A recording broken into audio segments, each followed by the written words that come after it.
The second bomb was intended for the city of Kokura, but it was too cloudy, so the plane moved on to Nagasaki. Bom atom mengakhiri mimpi Kaisar Jepang Hirohito untuk membangun Imperium Asia Timur Raya. Jepang kalah telak, dan janji-janji kemerdekaan yang diberikan Jepang untuk Indonesia hanya akan tinggal janji.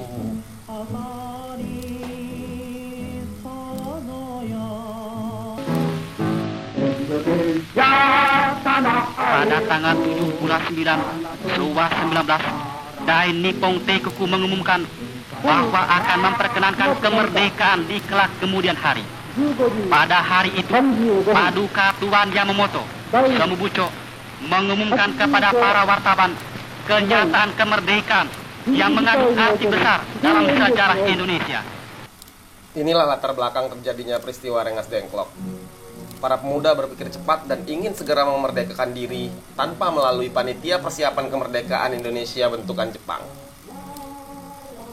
Para pemuda yakin bahwa Jepang akan ingkar janji dan pada akhirnya memang terbukti. Sebelum berita kekalahan Jepang tersebar ke dunia, Marsekal Terauchi, pemimpin militer tertinggi Jepang untuk kawasan Asia Tenggara, mengundang Soekarno, Hatta, dan Rajiman Wediodiningrat ke Dalat, Vietnam. Mereka bertemu pada 12 Agustus 1945. Pada ketiganya, militer Dai Nippon menyarankan agar kemerdekaan Indonesia dinyatakan setidaknya tanggal 24 Agustus 1945. Sekembalinya ke Indonesia, Sultan Syahrir mendesak Soekarno untuk segera memproklamasikan kemerdekaan karena menganggap hasil pertemuan di Dalat itu sebagai tipu muslihat Jepang, karena sebenarnya Jepang telah menyerah kepada sekutu.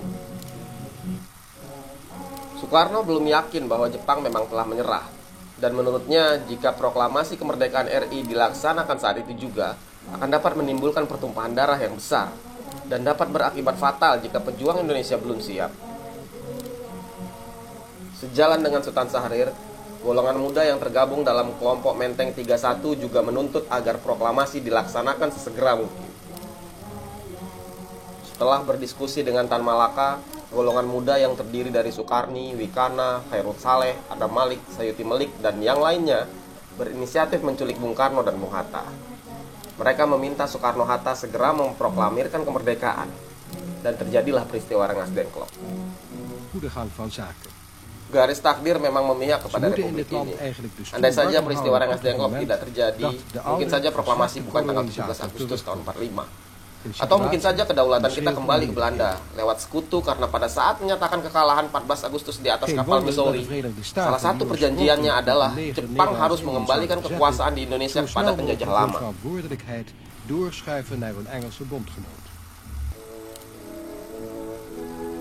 Untunglah Jenderal MacArthur, si pemimpin tertinggi sekutu ini, terlampau euforia akan kemenangannya di Perang Pasifik, sehingga mereka terlambat masuk ke Indonesia. MacArthur moved to his next great role aboard the USS Missouri in Tokyo Bay. Hal ini membuat Jenderal Philip Christison, pemimpin militer Inggris, jengkel dan menyalahkan MacArthur. Karena keterlambatannya, maka Indonesia bisa secara cepat memproklamirkan kemerdekaannya. De Engelse generaal Sir Philip Christison geeft zijn mening over de reden waarom alles en iedereen op MacArthur moest wachten. Megalomania. Yes, megalomania. And of course the result was that we were 16 to 18 days late in getting into Batavia. And had we got in there perhaps 18 days earlier, things might have gone very differently. Bayangkan bagaimana kalau peristiwa Rengas Dengklok tidak pernah terjadi.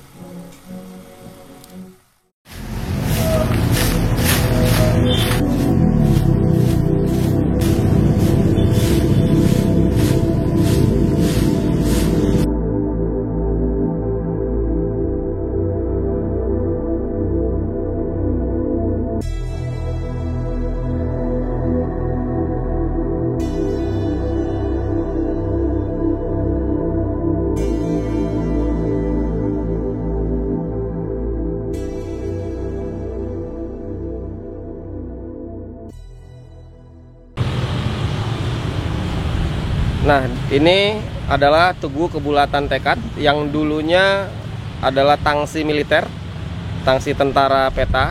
di mana Bung Karno dan Bung Hatta ketika diculik oleh golongan muda pertama kali dibawa ke sini. Nah, dulunya ini adalah tangsi militer tuh masih berbentuk rumah penduduk di sini. Nah, jadi pertanyaannya kenapa Rengas Dengklok yang dipilih para golongan muda untuk menculik Soekarno dan Hatta ke sini? Karena waktu itu, pada saat itu, di Rengas Dengklok ini ada 2 kompi tentara peta yang dipimpin oleh Setiadi dan Subeno. Kedua orang ini perwira peta yang terpelajar. Dua-duanya bekas mahasiswa sekolah kedokteran Stovia waktu itu ya.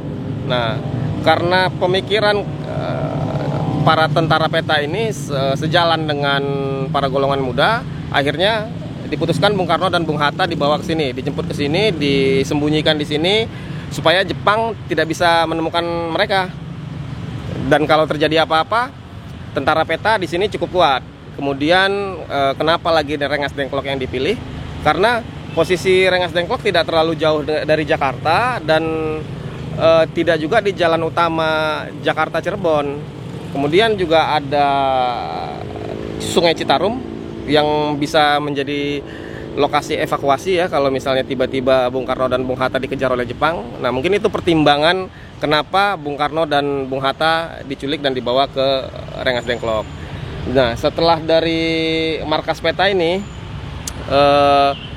para golongan muda ini, Pak Khairul Saleh, Sukarni, dan kawan-kawan berpikir ini kayaknya nggak terlalu aman karena mencolok ya.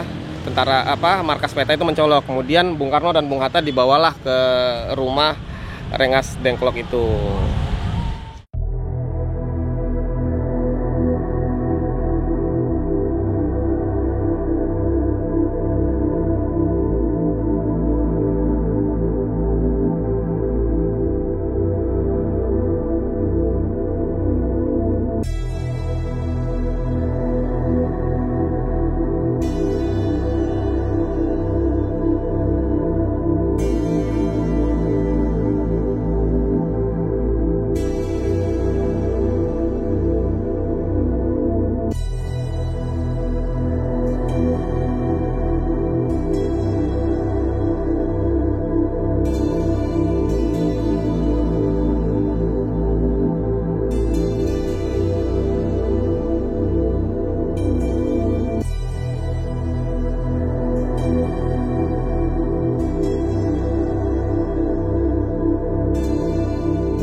Ya, hari ini di bulan Agustus kita berkunjung ke situs penting detik-detik proklamasi Indonesia. Situs ini adalah rumah di mana Bung Karno dan Bung Hatta sempat diculik dan diasingkan oleh golongan muda. Waktu itu ada Khairul Saleh, Sukarni, Wikana, dan lain-lain yang meminta Bung Karno dan Bung Hatta untuk segera memproklamasikan kemerdekaan kita. Nah, saat itu ada pertentangan antara golongan tua dan golongan muda. Nah, golongan tua waktu itu masih ingin kemerdekaan lewat PPKI, Panitia Persiapan Kemerdekaan Indonesia, yang waktu itu dipimpin oleh Bung Karno sendiri. Nah, golongan muda karena mendengar bahwa Jepang telah kalah dan telah menyerah kepada sekutu, ingin cepat-cepat kemerdekaan ini cepat-cepat diproklamirkan gitu. Sementara Bung Karno sendiri berpikir waktu itu jika kita proklamirkan dengan tergesa-gesa mungkin bakal ada ada risiko yang besar karena Jepang masih kuat waktu itu meskipun belum dilucuti. Nah, tapi akhirnya Bung Karno dibawa ke sini sekitar waktu itu tanggal 16. Bung Karno dijemput ke sini. Dijemput di sini, berdiskusi di sini. Nah, golongan muda ini sebelum menjemput Bung Karno, Khairul Saleh, Wikana sempat berdiskusi dengan Tan Malaka. Berdiskusi seperti apa ini bagusnya. Nah, Tan Malaka memberi saran agar Bung Karno dan Bung Hatta segera memproklamasikan kemerdekaan, karena memang Jepang sudah kalah. Pada 6 Agustus Hiroshima dibom, kemudian Nagasaki dibom. Nah, 14 Agustus mereka menyerahkan kekuasaan kepada sekutu. Nah, inilah saat yang tepat sebenarnya. Rumah inilah yang menjadi saksi sejarah dan menjadi bidan lahirnya proklamasi kemerdekaan 17 Agustus tahun 1945.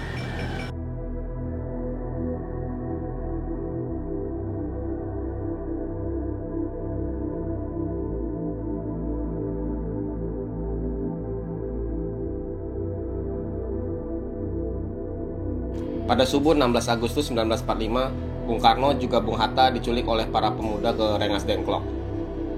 Bung Karno didampingi istrinya Fatmawati dan anak mereka Guntur yang belum genap setahun. Awalnya mereka ditempatkan di markas peta, namun demi keamanan akhirnya dipindahkan ke rumah penduduk.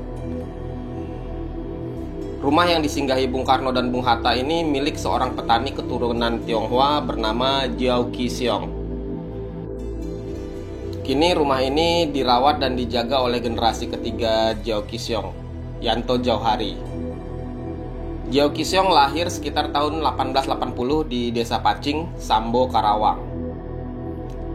Menurut penuturan Pak Yanto, rumah ini dibangun kakeknya pada tahun 1921. Artinya rumah tersebut telah berusia sekitar 101 tahun saat ini.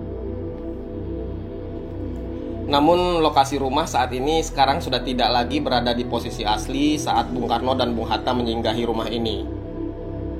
Dulunya rumah ini tepat berada di tepi Sungai Citarum. Namun karena abrasi, pada tahun 1957 si empunya rumah memindahkannya ke lokasi yang saat ini berada. Sebagian perabotan dan juga bagian rumah masih dipertahankan sesuai dengan aslinya. Ranjang yang dipakai Bung Karno juga masih asli. Demikian juga dengan ranjang Bung Hatta. Hanya kasur dan beberapa perabotan seperti cangkir dan gelas-gelas yang pernah digunakan para proklamator itu telah dipindahkan ke Museum Militer Siliwangi di Bandung. Lantai tegel keramik bagian dalam juga masih asli, sementara yang bagian luar adalah replika. Pangdam Siliwangi Mayor Jenderal Ibrahim Aji juga pernah memberi piagam penghargaan kepada si empunya rumah sebagai tanda penghargaan negara atas andil Jiao Qisiong dalam sejarah kemerdekaan bangsa. Bagian serambi dan bagian depan rumah, menurut Pak Yanto 100% masih sesuai dengan penampakan aslinya. Sementara Pak Yanto sendiri menempati bagian belakang rumah ini. Dari pajangan foto-foto di ruang utama rumah ini, nampak terpajang foto-foto orang penting yang pernah berkunjung ke sini.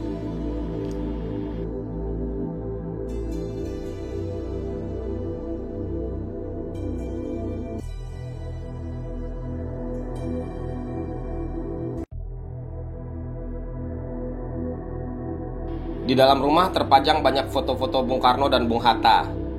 Sejak tahun 65 dan pada masa Orde Baru, foto-foto Bung Karno dan Bung Hatta tidak dipajang dan disembunyikan di loteng oleh pemilik rumah.